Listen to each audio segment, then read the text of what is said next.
All right, here we go. 30 days video challenge. Wait, what was it? 30 videos in 30 days challenge day 1. This question comes from Kat on Facebook, my Facebook page, Andrew Martin Energy. And she asks, hey, what's your take on the whole twin flame thing? Is it just a bunch of BS or what? Or don't know, is it just a bunch of big... I want to get the question correct. What's your take on the whole twin flame thing? Is it just a big bunch of BS or what? Love, Kat. Love you too, Kat. Thanks for the question.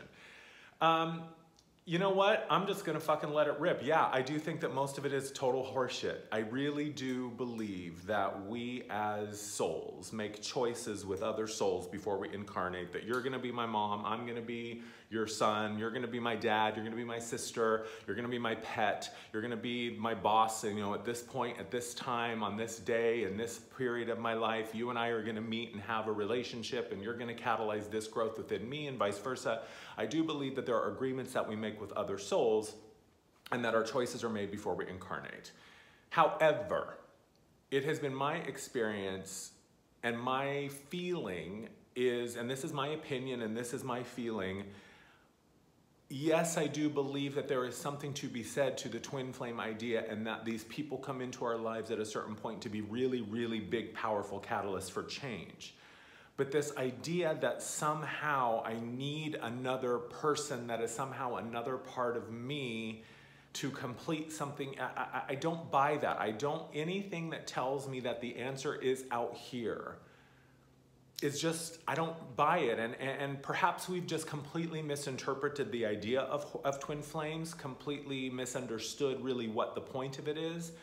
Because what I have found is that in my experience, when people come to me and ask about twin flames or tell me about their twin flame experience, I'm gonna be honest, 99% of the time what it feels like to me is that it's just an excuse to stay in a really shitty relationship.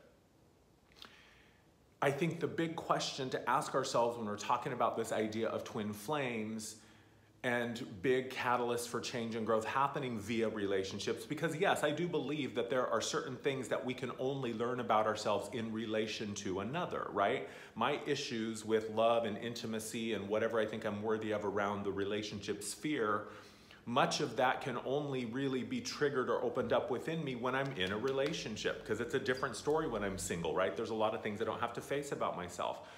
But I think the questions to ask ourselves is, when I am consistently showing up to a relationship where I don't feel emotionally safe, it makes my energy feel chaotic, it's a toxic environment to be in, someone is not respecting me, or I'm being mistreated, or why am I continuing to show up to this experience that makes me feel so horrible? And maybe that's what the whole thing of twin flames is to trigger us, to catalyze us into going, wait a minute, I don't have to keep showing up to be on the receiving end of all of this horrible, awful stuff and this traumatic, event. I can find a way to resolve within myself the part of me that feels like I need to be in such an unstable, chaotic relationship to heal or to grow, to evolve. I could be completely off the mark. I've been single for a long, long time, so I haven't really had the experience as an adult, the version of me that sits here now, being in a relationship, so I could be totally off the mark.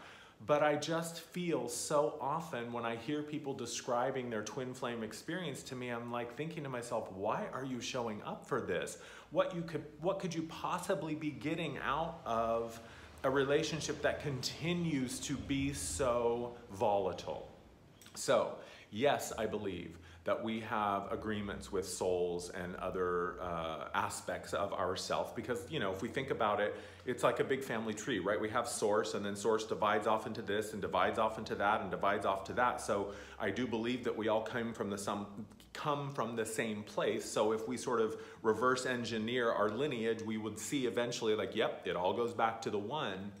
So I guess from that perspective, yeah, my boyfriend or my partner or someone's wife or husband or whatever could certainly be another aspect of me. And when we think about it in the whole meta, yeah, anything outside of me is only a mirror of what's going on in here. And yeah, certainly other people can reflect back to me parts of myself that I have yet to engage or yet to understand or love or accept or acknowledge or whatever. But I just think most of the time we use the umbrella or the label of twin flames to stay in really crappy relationships and justify not wanting to really own our power and say enough. I'm not gonna continue to show up to this relationship that is just making me feel so shitty and creating so much havoc and so much drama in my life. That's my take on twin flames. Take it with what you will. Do with that information with what you will. And if you got a whole lot of information for me that you disagree, feel free to sound off in the comments. But I really have yet to see a twin flame relationship that feels like it's a legitimate thing and doesn't just feel like a really crappy relationship that someone needs to find within themselves the power to rise up and say, you know what, I'm done with this. Thanks for the question, Kat.